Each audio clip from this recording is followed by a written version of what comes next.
اسی پر بات کر رہے ہیں راشد سومرو صاحب، مولانا صاحب کی طرف سے ایسا کوئی سٹیٹمنٹ میری نظر سے تو نہیں گزرا، آپ لوگ اس مسئلے پر کیا کر رہے ہیں، کس طرح آواز اٹھا رہے ہیں؟ سب سے اہم مسئلے پر آپ نے میری جماعت کا موقف قوم تک پہنچانے کا مجھے موقع دیا، میں اس پر آپ کا شکریہ ادا کرتا ہوں۔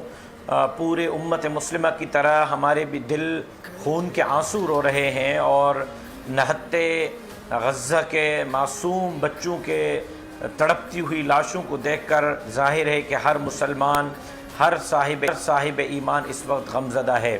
آپ کے علم میں ہوگا کہ جمعیت علماء اسلام نے وقت سے پہلے تقریباً 2 مہینے قبل کراچی میں ایک بہت بڑا ملین مارچ مزار قائد پر کیا تھا، اسرائیل مرد آباد کے نام سے، مولانا فضل الرحمان صاحب کے حکم پر، جماعت کے فیصلے کے تحت، جس میں حماس کے اور لیڈران نے اور مسجد اقصیٰ کے امام نے بھی ویڈیو لنک کے ذریعے اس میں شمولیت کی تھی اور خطاب کیا تھا۔ وقت سے پہلے ہم نے پاکستانی قوم کو بیدار کیا تھا، اور عید کے اجتماعات پر مولانا فضل الرحمان صاحب کے حکم پر پورے ملک میں غزہ کے مظلوم مسلمانوں کے حوالے سے احتجاجی بیانات ہوئے، اور 21 تاریخ کو جمعیت علماء اسلام نے پورے ملک میں بروز جمعہ کو ڈسٹرکٹ ہیڈ کوارٹرز میں احتجاجی مظاہروں کا اعلان کر رکھا ہے، اور جمعیت علماء اسلام وقت سے پہلے ان معاملات پر آن گراؤنڈ تھی، روڈ پر تھی، عوام میں تھی، احتجاجی مظاہروں میں تھی، اور اب بھی ہے۔ لیکن میں سمجھتا ہوں کہ یہ ناکافی ہیں، لیکن ہمارے بس میں، ایک سیاسی جماعت کے بس میں یہی احتجاجی مظاہرے رہ جاتے ہیں، یہی روڈ اور راستے کے مظاہرے رہ جاتے ہیں۔ ہم نے بیت المقدس کے امام کو لے کر قوم تک ان کا پیغام پہنچایا، حماس کے لیڈران کو لے کر قوم تک پیغام پہنچایا، لیکن اصل ذمہ داری حکومت وقت کی ہے، اور وہ مدینے کی ریاست کی بات کرنے والے خان صاحب جو 8 دن سے نتھیا گلی میں پڑے ہوئے ہیں، ایسے پڑے ہوئے ہیں جس طرح وہ فرما رہے تھے کہ کراچی میں ایک جزیرہ خالی پڑا ہوا ہے، وہ خان صاحب کیا کر رہے ہیں کہ رات کو ان کے بچوں کے ماموں زیک گولڈ سمتھ نے جشن منایا ہے۔ اسی زیک گولڈ سمتھ کی میں بات کر رہا ہوں جس کی لنڈن میئر کا جب وہ امیدوار تھا تو عمران خان صاحب کیمپین چلا رہے تھے ایک پاکستانی کے مقابلے میں۔ کیا خان صاحب اپنے بچوں کے ماموں کے خلاف بھی کوئی ٹویٹ کریں گے؟ جو رات کو انہوں نے فلسطینیوں کے خون پر ٹویٹ کیا ہے عمران خان صاحب کے بچوں کے ماموں نے، اس پر کوئی ری ٹویٹ کر کے کوئی احتجاج قوم کے سامنے کریں گے، یا یہاں بھی وہی کردار ادا کریں گے جو کشمیر پہ کیا کہ ٹیبل کے نیچے وہ کشمیر کا سودا کر کے اور اوپر مگر مچ کے آنسو بہاتے رہے؟ افسوس امت مسلمہ پر ہے، افسوس ان ممالک پر ہے جن کے پاس فوج ہے، جن کے پاس ایٹمی ہتھیار ہیں۔ ہماری جی شاہد صاحب، راشد صاحب، یہ ایک ایسا معاملہ کہ جس پر ہمیں ایک ہو کر آواز اٹھانی چاہیے، بجائے اس کے ایک دوسرے کو تنقید کا نشانہ بنائیں۔ ان کے وزیر اعظم نے بھی ٹویٹ کیا، پھر شاہ صاحب بھی متحرک ہیں، رابطے کر رہے ہیں۔ میں آپ حکومت کو یہ ذمہ داری آپ کی بحیثیت اینکر کے ہے، آپ اپنی نبھا رہی ہیں، بحیثیت ایک ورکر کے میں روڈ پہ کھڑا احتجاج کر رہا ہوں۔ اصل ذمہ داری تو حکمران وقت کی ہے، وہ حکمران وقت جو اپنے آپ کو مدینے کے ریاست کا والی کہلواتا ہے، کیا مدینے کی ریاست راشد صاحب آپ ٹھیک کہہ رہے ہیں کہ جس کی جو ذمہ داری ہے اس کو نبھانی ہے، آپ بالکل ٹھیک فرما رہے ہیں۔ آپ رکیے گا، میں آپ کی طرف آؤں گی۔ سابق سفیر ہے شاہد امین صاحب، شاہد صاحب آپ اس بات کا فیصلہ کیجئے کہ جو ابھی یہ راشد صاحب نے بات کی، حکومت کی اپنی ذمہ داری نہیں نبھا رہی جس طرح نبھانی چاہیے تھی؟ رجب طیب اردوان جتنی غیرت بھی ہمارے حکمرانوں کے اندر نہیں ہے؟ کیا رجب طیب اردوان جتنی ہمت بھی ہمارے حکمران نہیں کر سکتے؟ کشمیر پر بھی شاہ صاحب آواز اٹھا رہے تھے نا، آج شاہ صاحب بتائیں کہ اس کشمیر کا کیا ہوا؟ جس کشمیر کی معاملے پر اقوام متحدہ کی ایک تقریر پر خان صاحب نے پوری دنیا کو سر پہ اٹھایا ہوا تھا کہ میں نے اقوام متحدہ میں تقریر کر کے ہندوستان کی ایسی کی تیسی کر دی۔ آج وہ ہندوستان کہاں کھڑا ہے؟ آج اس ہندوستان کا بیانیہ کشمیر پہ کہاں کھڑا ہے اور ہم کہاں کھڑے ہیں؟ جو اپنے کشمیر کے معاملے کو حل نہیں کر سکے، خالی رابطوں سے فون کر کے اس کو مذمت کر لی۔ کیا وزیر خارجہ کا کام مذمت کرنا ہوتا ہے؟ کیا وزیر داخلہ کا کام، وزیر اعظم کا کام، ایک اسلامی ریاست کے سربراہ کا کام کہ وہاں لاشوں پہ لاشیں ہمیں مل رہی ہیں، وہاں ایک منٹ راشد صاحب، ایک منٹ، آپ جن ایفرٹس کی بات کریں مجھے پہلے یہ بتائیے کہ وہ ہونی کیا چاہیے؟ اگر آپ حکومت میں ہوتے آپ لوگ کیا کرتے؟ دیکھیں، میں آپ کو ایک واضح طور پر ایک بات بتاتا ہوں۔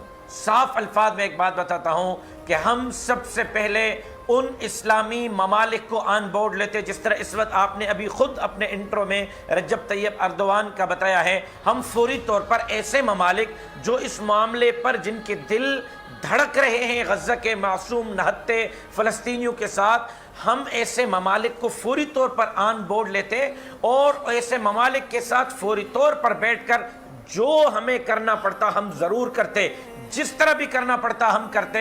الکفر ملت واحدہ، اگر پوری کفریہ طاقتیں یہودیوں کو سپورٹ دینے کے لیے ایک ہو سکتی ہیں تو چند نہتے معصوم فلسطینیوں کو بچانے کے لیے قبلہ اول بیت المقدس کی چوکیداری کے لیے اسلامی ممالک کے حکمران اکٹھے نہیں ہو سکتے؟ اگر آج اسلامی ممالک کے حکمران فیصلہ کر لیں کہ ہم نے غیرت ایمانی کے ساتھ باہر نکلنا ہے، آپ دیکھیں دنیا ہلتی ہے یا نہیں ہلتی؟ ان سب کی چابیاں یہاں پڑی ہوئی ہیں۔ یہ سب آپ کے اس وسطی ایشیا کے اندر مسلم ممالک کے برون منت ہیں۔ یہاں سے اگر ان کا تیل گیس، ان کے جو ہے وہ ذرائع آمدن کے راستے اور رسد بند ہو جائیں، یہ کیسے ممالک چلیں گے؟ آج اگر پاکستان یہ کہہ دے کہ ہم نیٹو فورسز کے افغانستان کے انخلا سے ہم باہر نکلتے ہیں، اس وقت تک جب تک آپ جو ہے قبلہ اول بیت المقدس کا مسئلہ حل نہیں کرتے یا کم سے کم وہاں بمباری آپ ختم نہیں کرواتے، آج ہماری فوج کہہ دے کہ ہم کردار ادا نہیں کریں گے ثالثی کا طالبان اور امریکہ کے بیچ میں جب تک جو ہے وہاں ہمارا مسئلہ حل نہیں ہوتا، وہاں فلسطینیوں کا مسئلہ حل نہیں ہوتا، دیکھیں کیسے ایک رات میں 24 گھنٹے میں وہ مسئلہ حل ہوتا ہے۔ لیکن کچھ غیرت دکھانی ہوگی، کچھ حمیت دکھانی ہوگی، کچھ کردار ادا کرنا ہوگا، اور خالی صرف ان معاملات سے کہ جی ہم نے جو ہے وہ مذمت کر لی، فلاں ملک کے صدر کو فون کر دیا، وزیر، اس سے کام نہیں چلے گا، عملی کردار ادا کرنا ہوگا۔ ویسے راشد صاحب، شاہ صاحب نے کانٹیکٹ کیا ہے، سعودی عرب سے کانٹیکٹ کیا، انہوں نے فلسطین سے کیا ہے، افغانستان سے کیا ہے، جو قریبی ممالک تھے، ہمسایہ ممالک ہیں، دوست ممالک ہیں، ان سے رابطہ تو کیا گیا ہے؟ دیکھیں رابطہ آپ نے بولا نا کہ آن بورڈ لیتے ہم لوگ پہلے، تو آن بورڈ تو لیا جا رہا ہے۔ رابطوں سے حل، مسئلہ رابطوں سے حل نہیں ہوگا، تو پریکٹیکلی کیا کیا جائے؟ اقدامات میں آپ کو بتا رہا ہوں نا، آپ کہہ دیں کہ جی ہم اس وقت کے اور طالبان کے بیچ ثالثی کا کردار ادا نہیں کریں گے، دیکھیں کیسے مسئلہ 24 گھنٹے میں حل ہوتا ہے۔ صحیح، چلیے راشد صاحب آپ ہمارے۔ میری بہن، میں آپ سے عرض کر رہا تھا، آپ بار بار ان حکمرانوں کی بات کر رہی ہیں، آپ ماشاءاللہ روزانہ قوم کے مسائل لے کر حکمرانوں کو جگانے کی کوشش کرتی ہیں۔ وہ حکمران جنہوں نے قوم کو خود تباہی کے کنارے پہ پہنچایا ہوا ہے، ان کے 2.5 سالہ دور اقتدار کی کارکردگی آپ کے سامنے ہے۔ چاول بھی ہم سعودی عرب سے جو ہے وہ خیرات لے کر پاکستان میں تقسیم کر رہے ہیں، ہماری حالت یہ ہے کہ انڈوں، کٹوں، مرغیوں اور لنگر خانے تک قوم کو پہنچایا ہوا ہے۔ ایسے حکمرانوں سے آپ یہ امید رکھتی ہیں کہ یہ حکمران جو اپنے ملک کے مسائل حل نہیں کر سکتے، یہ غزہ کے اور بیت المقدس کے اور عالمی مسائل کو حل کریں گے؟ ان کے اندر یہ کیپیبلٹی ہی نہیں ہے، ان کے اندر یہ صلاحیت ہی نہیں ہے، ان کو یہ پتہ ہی نہیں ہے کہ اسلامی اقدار کیا ہوتے ہیں، اسلامی معاملات کیا ہوتے ہیں۔ ایک حدیث مبارکہ میں آتا ہے کہ آپ کے جسم کا جسد واحدہ کی طرح آپ ہیں، کہ کسی ایک کو کہیں کانٹا لگتا ہے تو دوسرے کو وہاں اس کا احساس ہو جاتا ہے۔ لیکن یہاں ہم صرف لفاظی کرتے ہیں، صرف آ کے جھوٹ بولتے ہیں، پھر اس پر یو ٹرن لیتے ہیں، پھر آ کے ہماری داخلہ اور خارجہ پالیسیوں کی حالت یہ ہے۔ چلیے راشد صاحب، صحیح، آپ میرے ساتھ رہیے گا۔ مجھے عرض کرنے دیں، یہ ایک بات پوری کرنے دیں۔ ہماری داخلہ اور خارجہ پالیسی 2018-25 جولائی کو کہاں کھڑی تھی اور آج کہاں ہے ہماری داخلہ اور خارجہ پالیسی؟ ہم خطے میں تنہائی کا شکار ہیں۔ ایسی داخلہ اور خارجہ پالیسی کے تحت ہم غزہ کا مسئلہ حل کرائیں گے؟ میرا کہنے کا مقصد یہ ہے کہ ہماری فوج اسلامی دنیا کی سب سے مضبوط فوج ہے، ہمارا ملک اسلامی ممالک میں اکیلا واحد ایٹمی ملک ہے۔ ہم اس وقت اگر چاہیں تو بھرپور انداز میں غزہ کے مسلمانوں کا بہتر انداز میں کیس لڑ سکتے ہیں، لیکن اس کے لیے باصلاحیت حکمران چاہیے۔ اس طرح کے حکمران، چلیں میں آپ کی طرف واپس آؤں گی، شاہد امین صاحب۔ صحیح جی، راشد صاحب آپ کیا کہتے ہیں؟ اچھے دوست ہیں، بڑے اچھے ساتھی ہیں، میں ان کے بڑی دل سے احترام اور عزت کرتا ہوں، لیکن قاہرہ صاحب کی ایک بات سے میں اختلاف رکھوں گا۔ انہوں نے کہا کہ انسانیت کی بات کی جائے، بالکل انسانیت کی بات کی جائے، اس میں دو رائے نہیں، لیکن کیا عالم اسلام اتنا کمزور اور نہتا اور مسلمان اتنے یتیم ہو گئے ہیں کہ کوئی اسلام کی اور مسلمانوں کی بات نہ کرے؟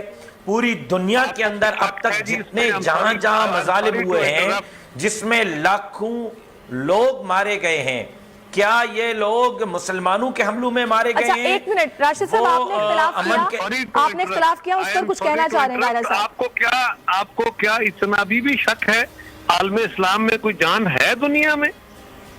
ہے کوئی کسی مقام پہ؟ نہیں، میں اس سے ایگری کرتا ہوں قائرہ صاحب، اس سے میں بالکل ایگری کرتا ہوں کہ آپ نے جو کہا کہ اسلامی ممالک جن نے اسرائیل سے تعلقات قائم کیے وہ تعلقات بھی نہیں چھوڑیں گے، آئی ایگریڈ، لیکن وہاں یہودی جو جا رہے ہیں قبلہ اول پر، وہ خالصتاً مذہب کے بنیاد پر جا رہے ہیں، وہاں جو وہ لڑائی لڑ رہے ہیں وہ خالصتاً اپنے ہیکل سلیمانی کے لیے اور اس کی دوبارہ تعمیرات کے لیے لڑ رہے ہیں۔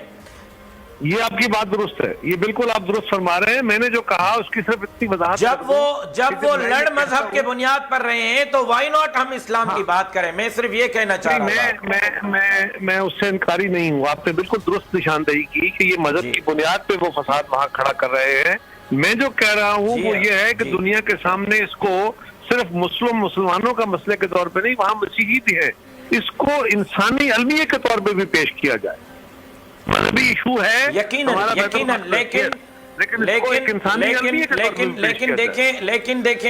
لیکن قائرہ صاحب، میں یہ کہنا چاہ رہا ہوں کہ اس کی بنیاد مذہب ہے اور اس کی بنیاد وہ ہمارا قبلہ اول ہے، اور جناب رسول اللہ صلی اللہ علیہ وسلم نے وہاں کا سفر کیا ہے، جب تک اللہ کا حکم نہیں آیا ہم نے قبلہ اول کی طرف منہ کر کے نماز پڑھی ہے، اور یہ وہ قبلہ اول ہے جس کے لیے حضرت عمر رضی اللہ تعالیٰ عنہ کو بغیر شرائط کے وہاں کی چابیاں حوالے کی گئیں، کتابوں میں نشانیاں دیکھ کر۔ اس کا پس منظر جو ہے وہ خالصتاً دین پر، مذہب پر ہے، یہودیت بھی اپنے مذہب کی وجہ سے وہاں لڑ رہے ہیں۔ میرا خیال یہ ہے کہ ہمیں اسلام کو اور مسلمانوں کے موقف کو اتنا بھی کمزور نہیں رکھنا چاہیے کہ ہم اتنا دبا دیں کہ ہم انسانیت کے معاملے کو اٹھائیں۔ یقیناً انسانیت کے معاملے کو اٹھانا چاہیے، دنیا کو بتانا چاہیے کہ ان معصوم بچوں کا وہاں کیا جرم ہے، ان نہتے معصوم بچے، معصوم عورتوں کا کیا جرم ہے۔ نماز پڑھ رہے تھے 27ویں رمضان کی رات کو، وہ سبحان ربی الاعلیٰ کی صداؤں میں تھے اور ان پر گولیاں برسائی گئی۔ بالکل آپ نے وجہ فرمایا راشد صاحب، بالکل آپ ٹھیک کہہ رہے ہیں۔ کوئی کسی چرچ میں جا کر حملہ کرے، کوئی کسی مندر میں جا کر حملہ کرے تو پوری دنیا تلملا اٹھتی ہے کہ مندر میں حملہ ہو گیا، چرچ میں حملہ ہو گیا۔ یہاں 27ویں رمضان کی مقدس رات کو اگر نماز پہ حملہ ہوتا ہے تو ہمارے اوپر کیوں جو نہیں ریگتی اور ہم کیوں اس پر احتجاج نہیں کرتے؟ راشد صاحب آپ کا پوائنٹ آ گیا۔ قائرہ صاحب